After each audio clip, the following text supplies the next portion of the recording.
Good morning and welcome to the regular Board of County Commissioners meeting. Today is Tuesday, December 16th.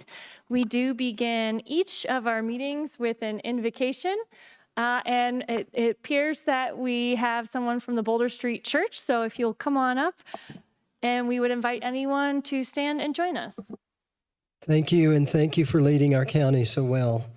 Well, soon many of us will be celebrating Christmas, and so I wanted to base my invocation today upon a famous Christmas time passage in Isaiah chapter 9, where Isaiah wrote 700 years before the birth of Jesus, before the first Christmas. He wrote, "The people who walked in darkness have seen a great light. For those who lived in a land of deep shadows, light and sunburst of light. For to us a child is born, to us a son is given, and the government shall be upon his shoulder, and his name shall be called Wonderful Counselor, Mighty God, Everlasting Father, Prince of Peace. And so from that, let's go into prayer. Lord, we thank you for this word, and we want to also remember our Jewish community during this Hanukkah season, their festival, where this massacre occurred. May you release comfort and healing and strength and be near them. Be near them, Father. And so as Isaiah foretold, there is one coming and the government would be upon his shoulder. I pray for commissioners, staff, sheriff, our health department, the district attorney, all the departments, all the leaders in our county. Let them find grace to help to bring you into the process where you can help shoulder the government. God, the weight must be heavy at times, and the rigors, and just so many complexities, but you have been told to be the one who can help shoulder the government. You have 4 titles here. Wonderful Counselor. Not only are you a counselor, you're a marvelous counselor, a wonderful counselor. Not only are you a God, you're a mighty God. You're immense in power, strength, and vitality. Thank you, Lord.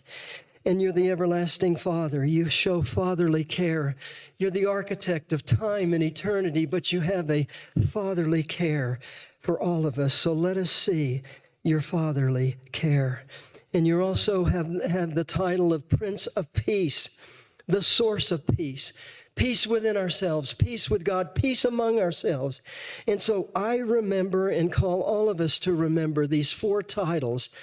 You're the wonderful counselor, the mighty God, the everlasting Father, the Father of eternity. You're the Prince of Peace. And so we ask all 4 of these titles to be over all of El Paso County, all of you over all of us. Amen. And Commissioner Weisong, if you'd lead us in the Pledge of Allegiance, please.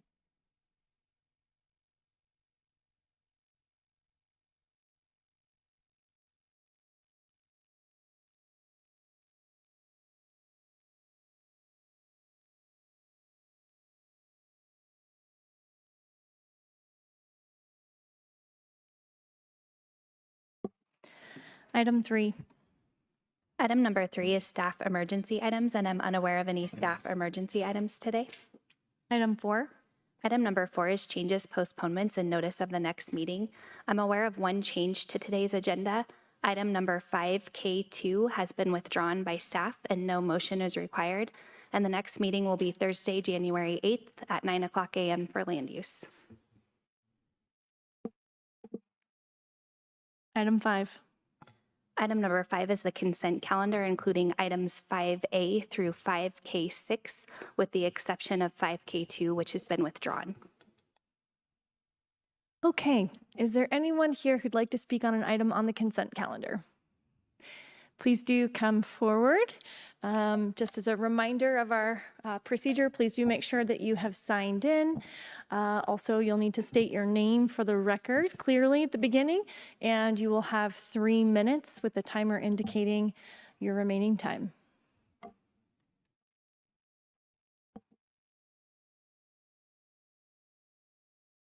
I'm Carla Powers. I'm the director of COS Reads, from Northwest Colorado Springs. This area is home to some of the most active voters in our city.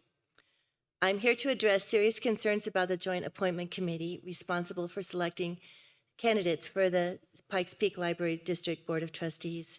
Nancy Henjum has repeatedly called for a clear process to include a rubric to objectively evaluate applicants. These requests have been shut down by the other 3. In other districts, all appointment committee members interview applicants together, ensuring that everyone hears the same answers. In some cases, the public is even allowed to provide comment. Here, concerns have been raised, particularly by Carrie Geithner and Lynette Crow-Iverson, that interviewing candidates in front of the public would be awkward or unfair. However, a trustee should be able to speak in front of the public. The interview would be an opportunity to see how they would present themselves publicly. Please don't treat the applicants as if they can't be mature adults in front of us all. The committee also requested guidance from the current Pikes Peak Library District trustees, who identified which skills and experience would be most valuable in a new trustee. The trustees conducted a self-survey and shared the results. That survey clearly identified needs in real estate and accounting. There were applicants who closely matched those needs, including individuals with state-recognized expertise in TABOR and URA matters, deep knowledge of this library's budget and grants, executive management experience overseeing a $120 million budget and 500 employees, decades of experience in real estate and public policy. Yet only one of these candidates was discussed. It appears that the committee is not utilizing the guidance it requested. To be clear, Austin Juergensmeyer has been honest about his background. In his application, he stated that he Googled TABOR to answer that question. He has much to learn, and he has expressed a willingness to learn it. However, one applicant with 30 years of TABOR experience, specific to our library, recognized statewide as an expert, was not even mentioned during the committee discussion. You should also understand this. The Northwest Colorado Springs is watching. We have a newsletter. We're watching these things. When our concerns are consistently dismissed, it becomes difficult to understand how you can expect us to support your future initiatives. City Council approved Austin Juergensmeyer appointment last Tuesday. Thanks to 2 members of the City Council, I was able to speak with Austin last week. Austin brings strong people skills, leadership ability, and analytical thinking. He has committed to listening to the community, working collaboratively, and making decisions transparently. We appreciate his willingness to meet with us and his promise to remain engaged. Thank you. Is there anyone else who'd like to speak during public comment? Please do come down. And if we could kind of move folks down so that they can queue up here so that we can minimize the transition time, that would be fantastic. Thank you.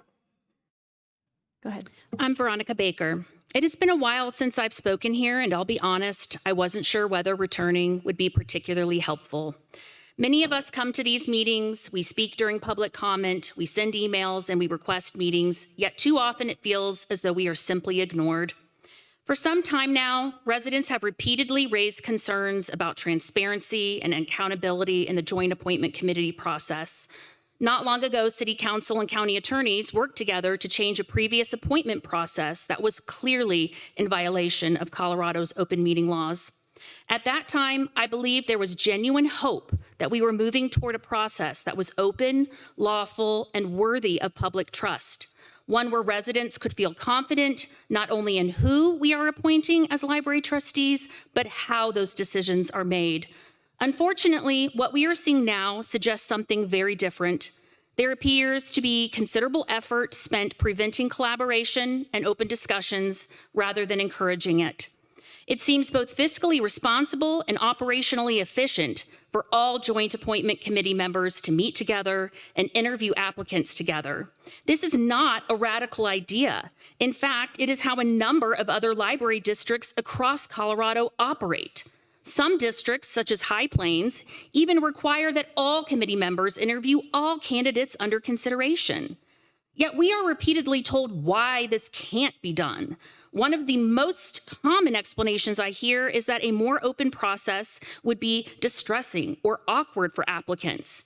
But to my knowledge, applicants and the general public were never actually asked whether they feel that way.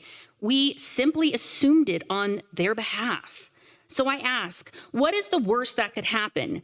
If we conduct this process openly, the public might hear the questions being asked. We might hear the applicant's answers directly. That sounds less like a problem and more like a solution. It would be an honest exchange, and honesty is exactly what is missing when trust is eroded. When citizens don't feel heard or supported, it becomes very difficult to trust the policies and decisions coming from those in leadership. I'm a resident of District 3. It has the highest voter turnout. Our community is deeply engaged. We pay attention. We care what happens, and we closely follow the decisions made by our local leaders.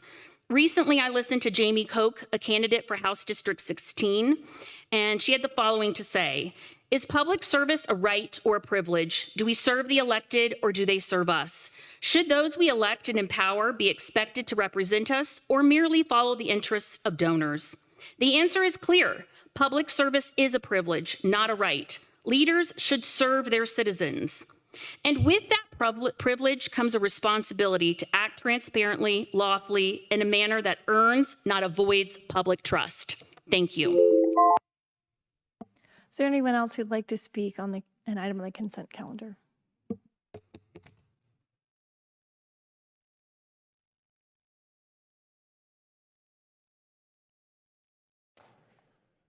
All right, my name is Catherine Chukas. I live in El Paso County on the northwest side of Colorado Springs. My comments are about the November 20th Joint Appointment Committee process for the Pikes Peak Library Board of Trustees. This short meeting revealed a lot. And again, unlike other commissions and committees that this county board appoints members to, this one is very different. First, it has independent authority to assess property taxes. Second, it is a joint committee with city and county elected officials. You need to remember this and not just consider it to be like any other commission and committee. In 2025, this JAC has said, one, it should not have a written process for committee members to follow, and two, it is a political appointment. So you need to be aware of that. That's what the JAC has decided. And here's what the Board of County Commissioners, the rest of you should be aware of from the November 20th meeting. First, Commissioner Nelson said she interviewed one person and he seemed good enough, so she didn't want to interview anyone else. So she stopped doing interviews. That seems odd to me. A new county commissioner, new to a process, interviews only one candidate. That would not fly in a corporate setting, would not fly for any other organization which needs board members to oversee a multi-million-dollar budget, and it just seems odd.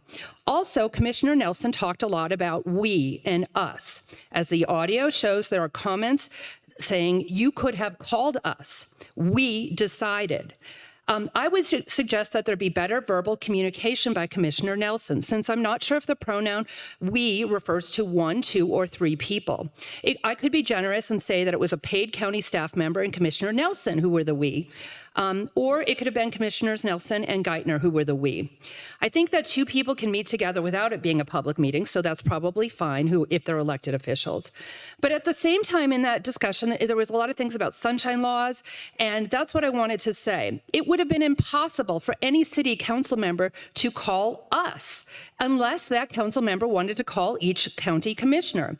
And that's what should have been stated in the meeting. Call each of us one-on-one as individuals, have one-on-one conversations about who we're interviewing. But that was never discussed in that 20th meeting. That's what should have been said if that's what people wanted as a form of dialogue, one-on-one conversations between four different people.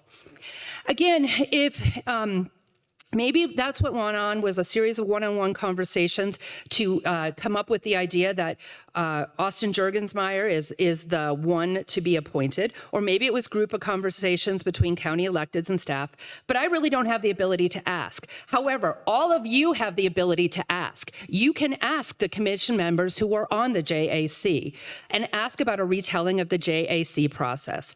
I would encourage taking 5A off the consent agenda. If that's not possible, add an item to discuss the JAC process amongst the five of you. Thank you. Is there anyone else who'd like to speak on the item on the consent calendar? Please proceed. Good morning, Commissioners. My name is Joe Pelka. I'm sure you're not surprised that I'm speaking about the library issue. Just a little bit of a reminder. We lost our library a year ago, and the argument was that the library district couldn't afford it, even though it was less than 1% of their total budget. Now, I'm no mathematician, but to me, that kind of goes against common sense that you can't budget something that's 1%. Since then, the library district has now bought 2 new libraries, or actually bought 2 buildings that they had already, and is looking to spend about $1 million for another facility, none of which is in the northwest part of town, none of which would help out the 60,000 people or so in that area that still pay taxes for that library but lost something very valuable. So now it gets into the optics, and the optics don't look very good. At least I don't think they do. And I think some of you have done yourself a disservice. Speaking with respect to the appointment process, I'm not here to say anything bad about the current person before you, not at all. I don't know him very well. I only know what I've read. But I also know there were some very outstanding people that also applied that were from that area, who knew subjects very, very well, and somehow they got passed over. As a relatively affluent area that consistently votes and quite often votes conservative, I think you shot yourself in the foot, quite frankly. I'm a very conservative person. Despite my beard, the only reason I have this beard is I played Santa Claus recently.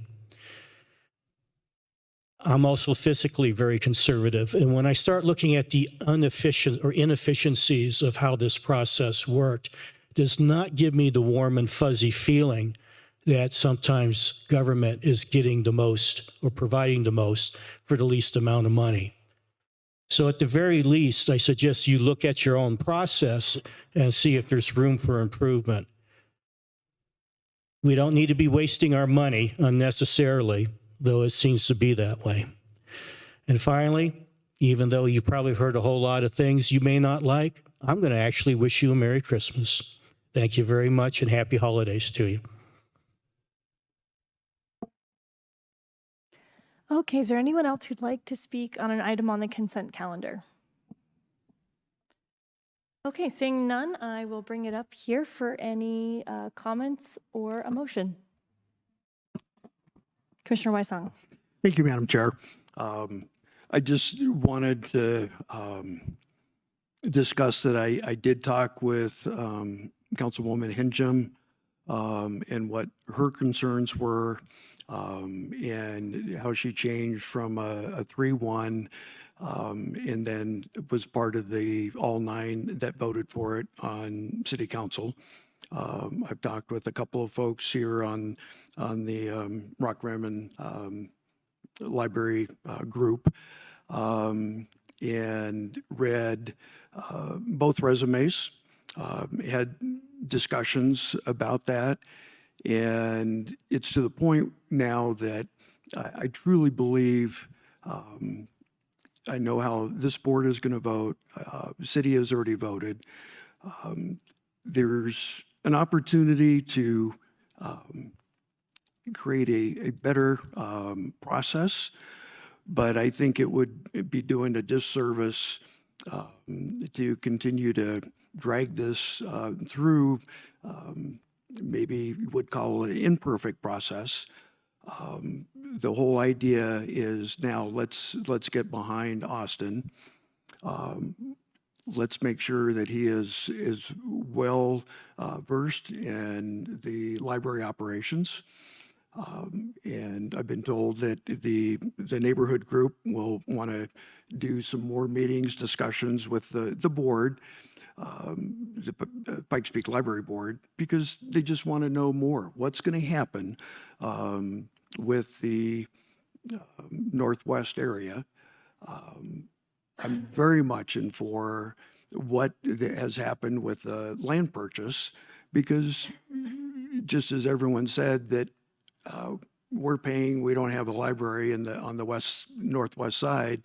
So has the whole east part of Colorado Springs. So this is perfectly legitimate purchase.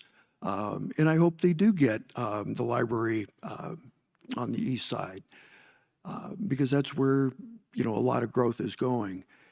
The key is we still don't have a good publicized strategy of where we're going. So that's kind of my ask of PPLLD.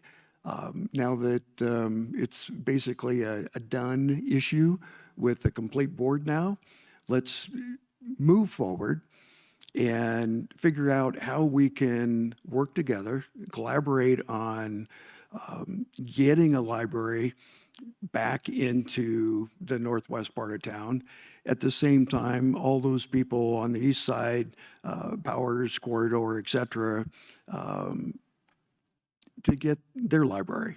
And there's probably many different ways we can do it, but let's just be really smart. Let's be efficient. Let's be effective. And let's try to do it for the lowest cost. And whether that's combining with other entities, sharing parking lots, whatever, to make it as cost effective as possible. Thank you. Any other comments or motion? Yes, I do think that I would like to see, I tend to agree with those who've spoken here today. I would like to see a more transparent process for the library appointment.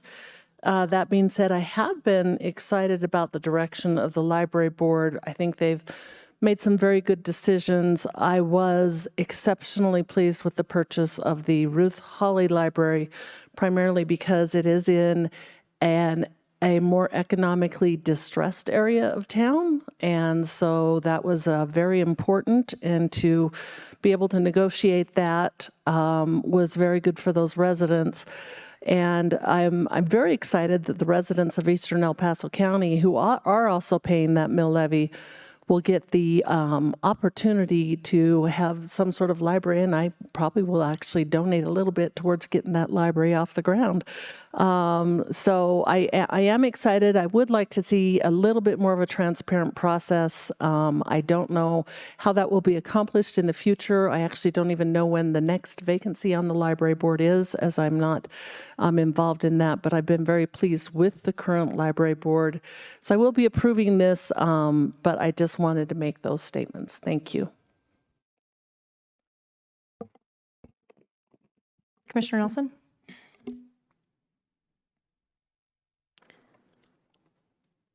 I think maybe just offline, Commissioner, I would like to understand what you mean when you're saying you would like a more transparent process, because my perception is we have been very transparent, and our JAC meeting was open to the public. We had several public members or citizens present, and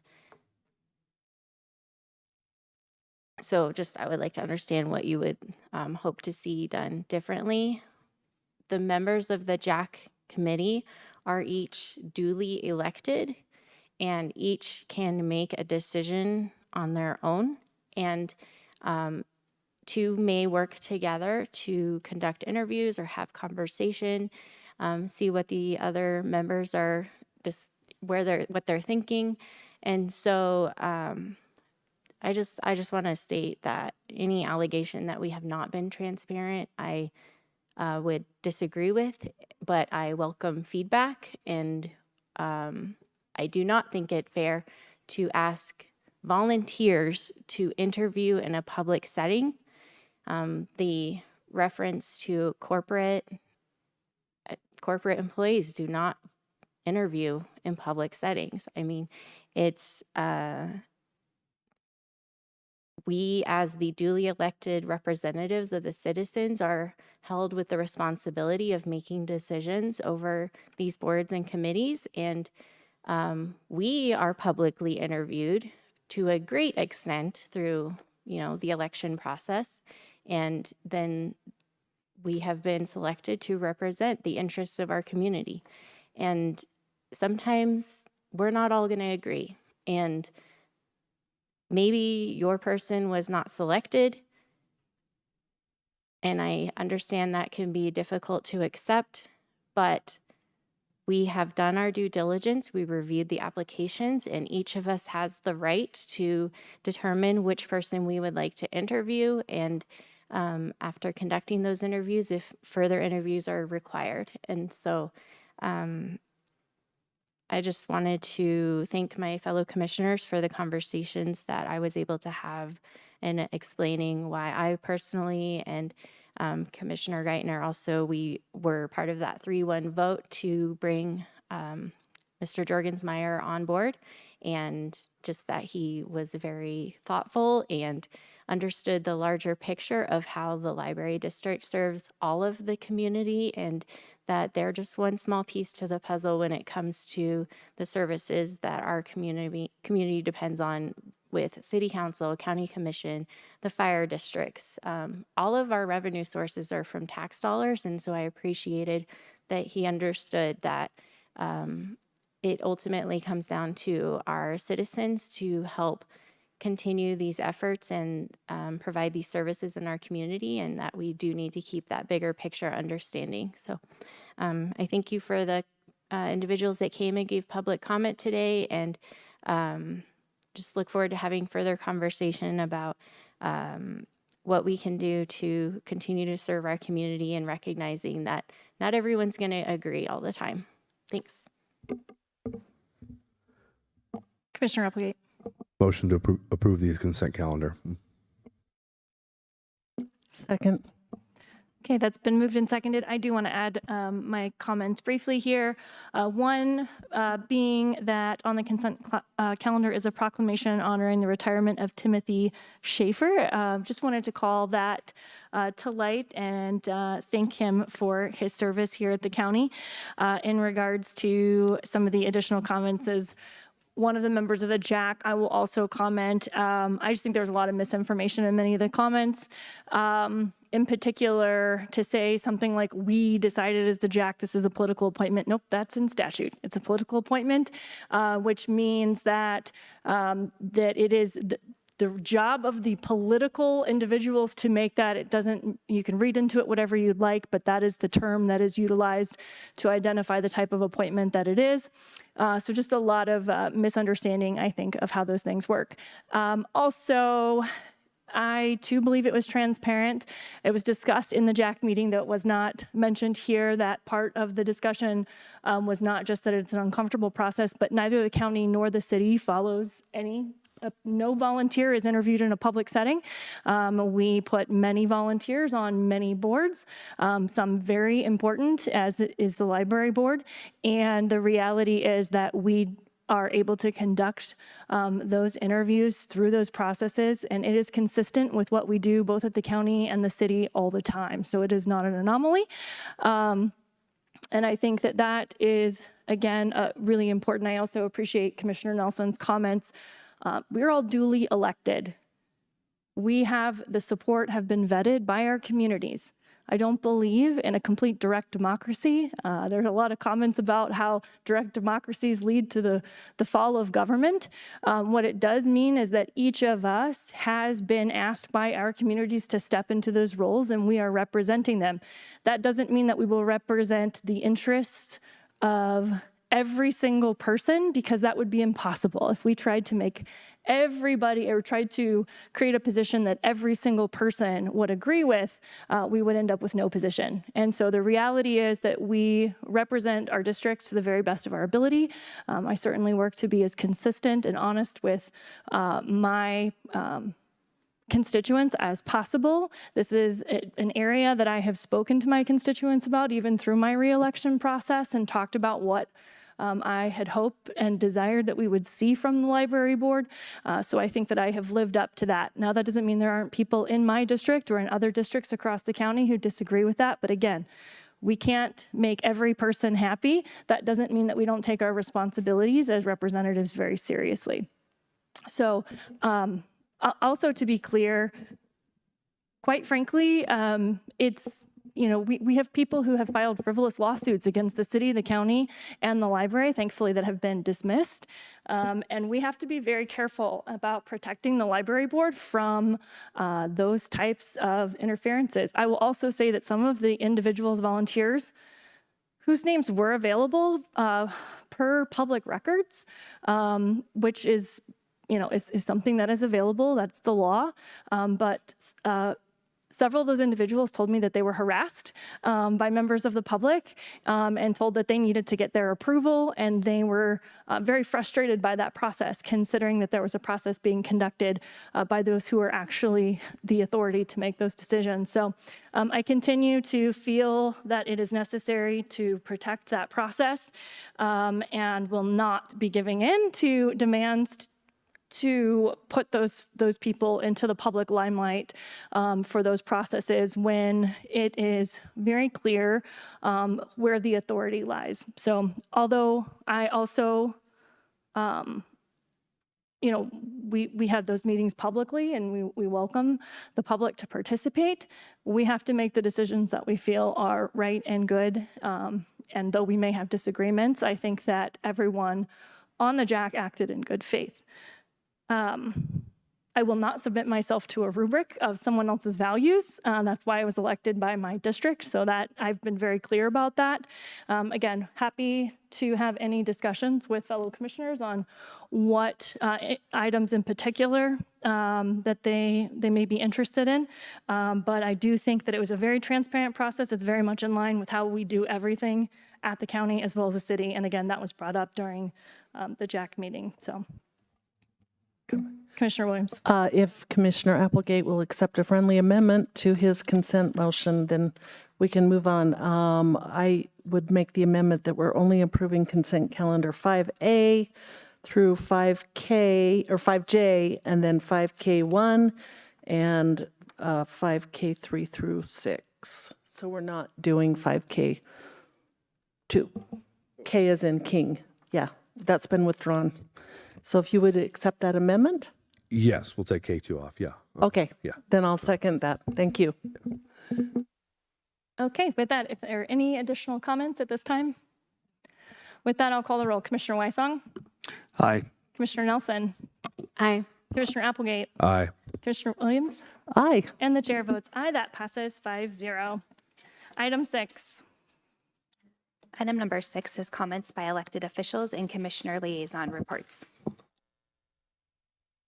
Okay, do we have any countywide elected officials in the audience today that would like to speak?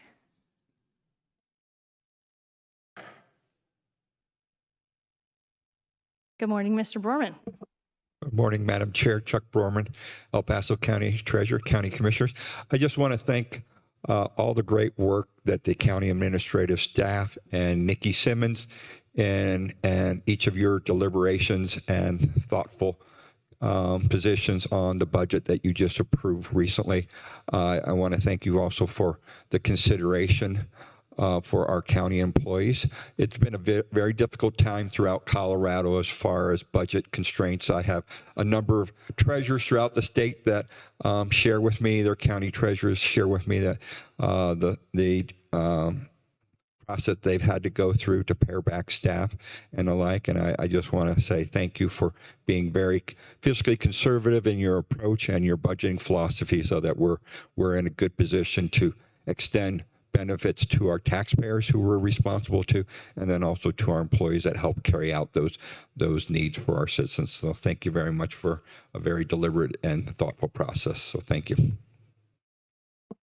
Thank you so much for those comments. I appreciate that. Okay, do we have any other countywide electeds, either in the room or online? Okay, with that, I will bring it up to Commissioner Weissong. Thank you, Madam Chair. A lot is going on, it being that next week is Christmas week and trying to put everything in the last couple of weeks.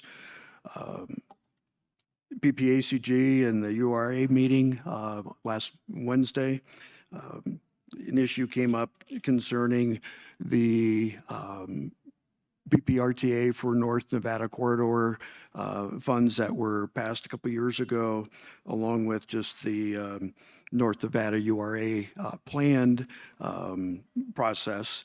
Just need to make sure that they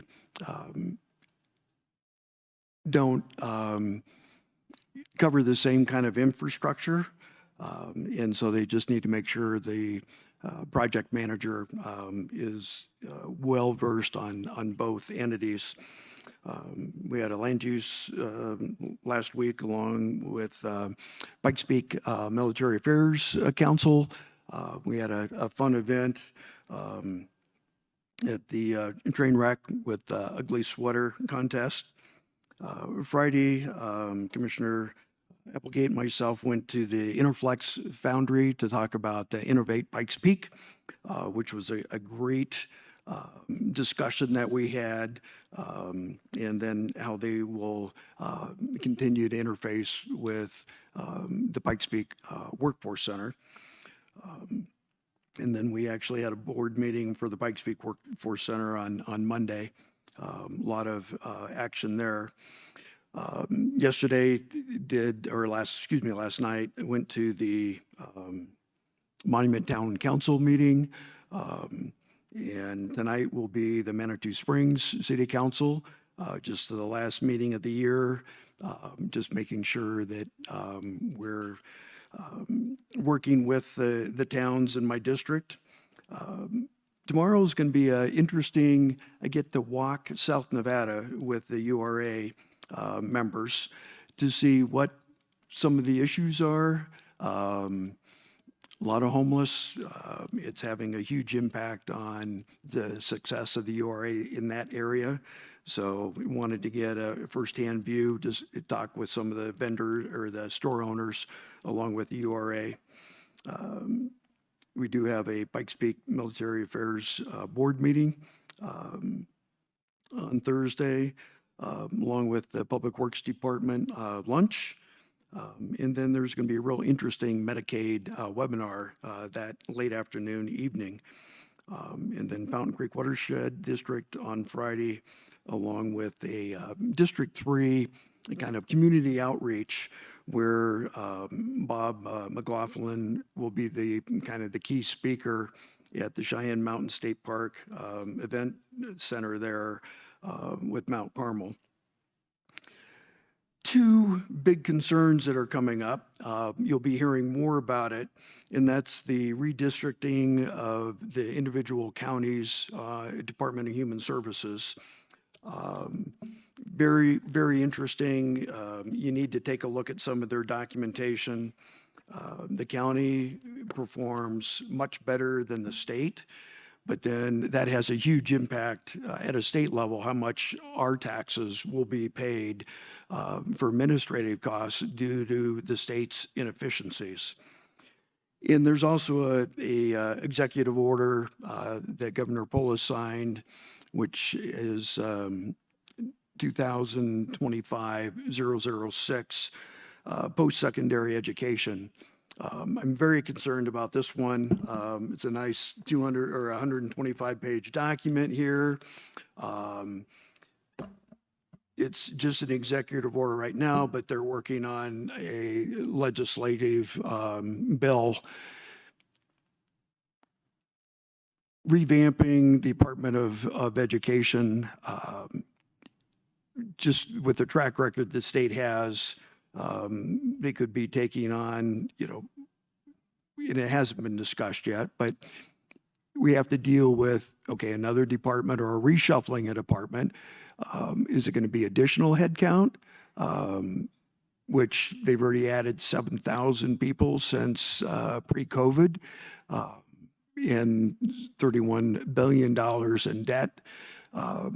We need to be very watchful of what happens to make sure that the Department of Education post-secondary is well managed, well defined, and it should be with existing headcount, if not a headcount reduction.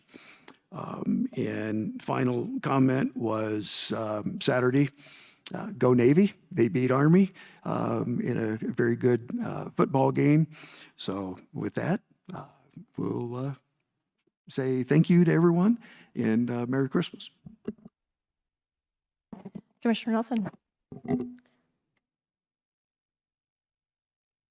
I am excited for a little bit of time off around the holidays because it has been incredibly busy since I got here, but especially these last couple of weeks. And so tomorrow I have a El Paso County Community Corrections Board meeting. I sit as the liaison and help determine who to appoint to that board. And so I just am continuing to learn more about their work. And Commissioner Weissong, Applegate, and I yesterday had an orientation with our Community Services Department. And so we were able to learn more about that Justice Services Division, as well as the Veteran Services and our Environmental Health Department. And that was really informative, and just learning and greatly understanding the impact that our Community Corrections Board can have on the public safety of our community, and that depending on which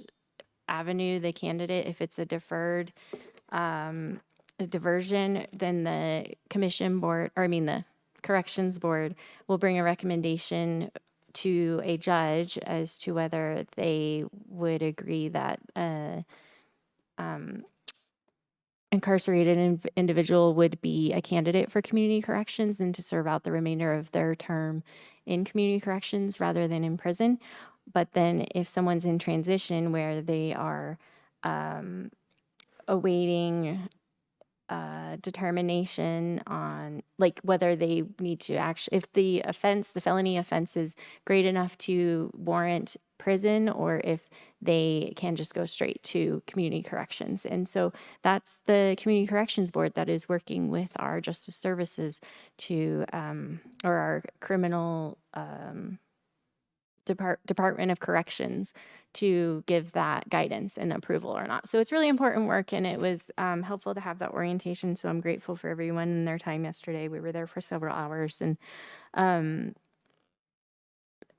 tomorrow I also have a Airport Advisory Commission meeting for the Colorado Springs Airport. Commissioner Applegate and I are a liaison to that board as well. And then I just want to let my fellow commissioners know that last week, the Board of Health approved the budget for 2026, and that includes around $7 million of El Paso County General Fund dollars. And the team there has been doing a lot of work in right-sizing that department. That through COVID, there was a lot of staffing added, and so they've been working on just making sure that going forward, the health department is well suited to meet the needs of the community, and that we're being good stewards of those taxpayer dollars. And I just want to wish everyone a very Merry Christmas. I know I have been really trying to focus this season on the meaning of Christmas, and as we think about buying presents for everyone, just to remember that it's a reflection of the greatest gift that we have ever received, and that's through the sacrifice that Jesus Christ made, and that we can have a personal relationship with a holy God. And I'm just very grateful that we can have a little time to focus on that gift throughout every year. Merry Christmas. Commissioner Applegate. Thank you. Last Tuesday, after our normal Board of County Commissioners meeting, was our annual jail tour.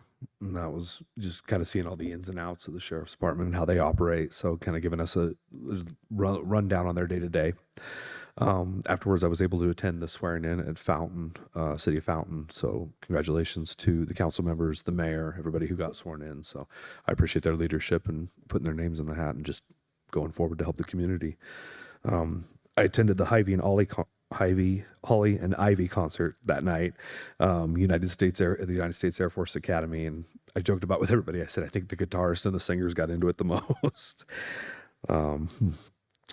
Wednesday, I did a announcement with the chamber and the EDC, and that was for the new Swire Coca-Cola plant that's going in just south of the airport. They're building a factory there.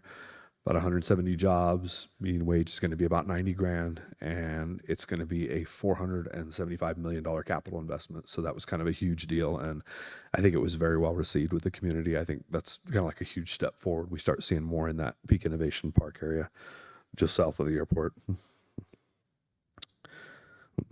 Friday was we also had a tour. I had a tour with Commissioner Nelson of the airport too before our meeting on Wednesday.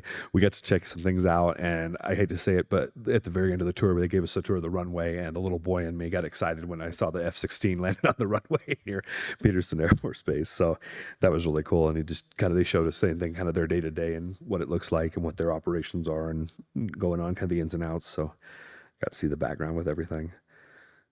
And with that, I mean, this is our last formal meeting of the year. So I appreciate it. And everybody, I wish them all a Merry Christmas and a Happy New Year. I hope everyone's doing well. Vice Chair Williams. Yeah, I don't have an incredible lot to say today, but there are a lot of changes going on with the Department of Health and Human Services and how the state will be administering that. And so that is something that we are constantly having to follow and keep up on. Our staff, our own department is fantastic. We have the lowest error rate in the state, and so we're going to end up probably being a regional hub to absorb some of the other error rates so that we can help the state avoid having to pay for some of these benefits on their own, as is in the president's suggestions that if you can't keep your error rates down, you will be forced to pay some of the money yourself out of the state. I may have to attend a Transportation Commission meeting tomorrow. I'm just a little bit behind on my calendar. Wanted to congratulate my son and his new wife. I was in Utah all weekend for that, and got back late Sunday afternoon to watch the Broncos win the football game. And we should point out that yes, the Denver Broncos are doing very well, and so very happy with that. I do have some meetings this week, but most importantly, I would wish everybody a happy Hanukkah, a happy Kwanzaa, and certainly a happy holidays, Merry Christmas, and please be sure to enjoy the time with your family. Thank you. I appreciate so much all of the comments from my fellow commissioners, particularly around some of the very complicated things that are happening in the DHS space and our kind of work in that space. One of the things that is always happening behind the scenes here is that the county is always running and working on things, and all of that is not perfectly evident through our public meetings where we take action on the most pressing things and decisions that have to be made by the board. But there is constant work being done, especially by our really tremendous staff on that DHS side. I am grateful that we can be a part of holding that program or some of those DHS programs, things like SNAP, accountable for the way that that benefits are distributed, and making sure that we are doing that without a high error rate, as Commissioner Williams said. So really grateful for all that work that is going on, and that we are able to be a leader in terms of trying to help others also lower their error rate. And I think it's highly appropriate that the federal government is trying to reduce the errors, the fraud and abuse of those programs so that they are available for our most vulnerable, but that does not happen automatically. It is tough, and that means we have a ton of really fantastic staff that are working hard on that. I want to, and Health Department is also on my list, so thank you for mentioning that we did approve a Health Department budget. For everyone's awareness, we do, the county does contribute just over $7 million. We are a huge portion of that county budget, and so it's really important that we feel very confident in the work that is happening there, the fiscal responsibility. And I just publicly want to give a huge thanks and shout out to the interim director, Deanne Ryberg. She's just done tremendous work, as Commissioner Nelson said, and right-sizing the organization, thinking about how we move forward post-COVID, what the priorities are, and really listening to the will of the board, who has been putting an emphasis on chronic disease. We've had a lot of kind of things that are, kind of bright and shiny things that it can be easy to chase, especially in the world of being funded by grants. But really focusing in on what are those huge public health concerns. Chronic disease is one of those, and how do we get to the root? How do we tackle those things? I think there's a lot of opportunity with things that are going on in the federal government that are going to help local public health agencies focus on those things. I'm disappointed that our state seems so intent on fighting President Trump that rather than help the public and focus on those chronic disease issues, there seems to be a lot of focusing on unimportant things and focusing on politics. Nevertheless, I think the board is very committed to that and making sure that the public has good information in particular so that they can live healthy, quality lives. So really looking forward to the continued directions and also the fiscal responsibility that is happening in that agency. So again, Deanne is doing just a tremendous job. And finally, I just want to acknowledge the terrible attack on the Jewish community in Australia. It's so heart-wrenching to continue to see these types of attacks that are happening to the Jewish community, regardless of what faith we are a part of. We should never be attacked for our faith. And so I just want to offer my prayers to the Jewish community. I know that is very concerning. We also had a couple of other violent attacks that I know weigh heavily on the hearts of Americans around the nation, as they do on mine. And so my prayers are with each and every family member who's been affected by one of those tragedies. But I also want to say that many officials in Australia took almost no time before politicizing this attack, which is often a reality that we face. Australia has some of the most strict gun laws, and yet here we are calling for more. And so I just think that there is never an end to the appetite of government to try to fix things through controlling the population more. And the reality is that we should focus in my opinion, on the anti-Semitism, on the hate, on the things that are being fueled by what are terrorist groups. And if we can focus in on dealing with the reasons behind those rather than trying to control everything, we can be much more successful. And that it's important that we remember that there are real people behind these tragedies, and politicizing them immediately after them is, in my opinion, not the best way for any of us to deal with the terrible tragedies that we see around us. So with that, we will move to item 7. Item number 7 is community service organization reports, and there are none. Item 8. Item number 8 is public comment on items not scheduled on the agenda, and Madam Chair, I'm unaware of anyone signing in ahead of time to speak. Okay, is there anyone here who wishes to speak on an item that is not on the agenda? I see no one coming forward in the room and no one online, so we will move to item 9. Item 9 is the called up consent calendar, and there are no items called up today. Item 10. Item number 10 is a resolution in support of an amicus brief filed by the Colorado Springs Chamber and Economic Development Corporation in the matter of the state of Colorado versus Donald J. Trump et al. In United States District Court for the District of Colorado, case number 25 CV 03428RBJ. Kenneth Hodges, County Attorney. Good morning, Madam Chair, Madam Vice Chair, Commissioners. I'm Kenny Hodges, County Attorney. Before you is a resolution in support of amicus briefing being filed by the Chamber and EDC in the lawsuit case number referenced in the resolution itself.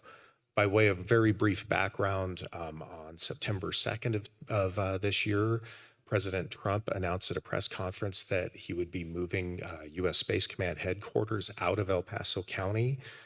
Following that, on October 29th, the state of Colorado filed a lawsuit against the Trump administration based on those comments that were made at the press conference. Moving to the current issue, the Colorado Springs Chamber and EDC has hired counsel to file what's called an amicus brief in that lawsuit in support of the federal government's position, particularly the president's ability as commander-in-chief to make military decisions. Bring it back to the resolution that's before you today. This would be a resolution in support of the Chamber's briefing that, if counsel chose, he could attach to the amicus briefing when he files it in support of the federal government's position. Are there any questions I can answer? I see no questions at this time. We could also open it up for a motion. I would move approval of the resolution. I also have comments. Please. Okay. The Commander-in-Chief Clause of Article 2, Section 2 of the U.S. Constitution declares that the President shall be the Commander-in-Chief of the Army and Navy of the United States and of the militia of the several states when called into the actual service of the United States. The Constitution's explicit Commander-in-Chief clause differed dramatically from the Articles of Confederation, which provided no commander in its text, but instead required 9 states to concur, to appropriate money, allocate troops, and even to appoint a commander. As Alexander Hamilton explained in Federalist 69, the President has the supreme command and direction of the military and naval forces as First General and Admiral of the Confederacy. In one of the shortest Federalist papers, Alexander Hamilton briefly explained why it is the President alone who has this command, asserting that the necessity of having a single hand to make military decisions is evident in itself. The propriety of this provision is so evident in itself, and it is at the same time so consonant to the precedents of the state constitutions in general, that little need be said to explain or enforce it, even those of them which have, in other respects, coupled the chief magistrate with a council, have for the most part concentrated the military authority in him alone. Of all the cares or concerns of government, the direction of war most peculiarly demands those qualities which distinguish the exercise of power by a single hand. The direction of war implies the direction of the common strength, and the power of directing and employing the common strength forms a usual and essential part in the definition of the executive authority. So that is from Federalist 74. Hamilton's declarative explanation for a single commander-in-chief has repeatedly been reinforced since the Constitution's adoption. I will just state it is unwise, in all honesty, to go against the president in this decision. I think that the community of Huntsville, Alabama worked very hard to purchase all of that land using a lot of support from the business community to have another facility in Huntsville, and which is something that our community should work hard to do in the future. But I do not want to risk future commands at Schriever or Peterson because of the political ambitions of our current Attorney General. Thank you. Okay, and so that was moved with those comments. Commissioner I'd like to Applegate. second, and I'd also like to just briefly say thank you, Kenny, for your work, you and your team on this. So thanks to Chamber for their work on this. So I appreciate it. And yeah, our activist lawyer, who happens to be our Attorney General, just finds the need to grandstand and go against everything the administration's going. And I think this is a mistake. I think there's conversations that could be had even with our own congressman, and there's routes we could do instead of just forcing litigation on everybody towards everyone. So, but thank you for that. Commissioner Weissong. Thank you, Madam Chair. Thank you, Kenny. And again, the thanks to the city and the EDC. Commissioner Williams provided a great background. Commissioner Applegate talked about, our current Attorney General playing games, grandstanding. But to build on Commissioner Williams' comment about what Alabama did, we ought to take that information and truly understand what's going on, what can we do better, and how do we make sure that the military feels that this community is supporting them 100%. And that's just very poignant information. It was said at a conference a couple months ago, it's not what the military can do for the community, but what is the community going to do for the military to support them in their mission. And I think that needs to be our guiding hand. Thank you. I agree with my fellow commissioners and just want to reiterate that as Commander-in-Chief, he is able to make this decision, and they looked to, cost of living and housing availability. And Colorado is expensive to live here. And I wish that our attorney general would take a hard look at some of the legislation that has passed even more in recent years that has increased the cost of living and development of houses and affordability for the families that serve our military. And so it was an informed decision. And while it is going to make an impact to El Paso County, and we want to just make sure that El Paso County remains to be an option for future partnerships, that we are very interested in supporting our nation's security, and that might just look a little bit different going forward. There is a lot of infrastructure and contractors and many other aspects of Space Force that are located here, along with our other military installations. And so we want to make sure that that the president and those in charge in helping provide information to him know that El Paso County continues to be a friendly place for our nation's security and supportive of our military. And the Attorney General pursuing this lawsuit without consulting anyone who actually resides in the county as to whether this is something we are interested in also participating in. It does show that it's for political reasons. And so we just wanted to make it very clear and provide this resolution that we are not in support of suing the president over this decision, and instead want to make sure it's understood that we welcome future partnerships.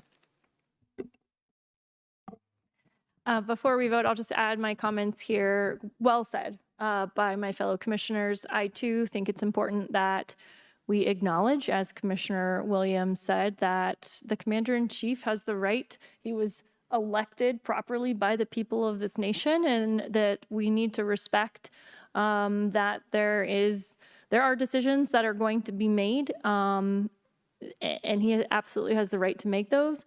Also, I think not recognizing that could be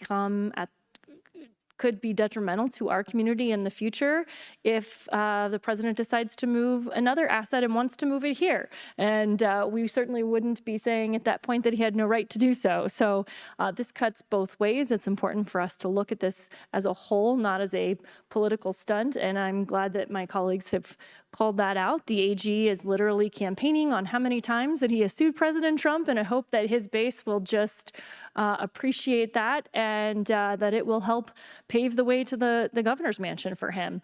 I think that that is a gross misuse of his office, and it's been very frustrating to see.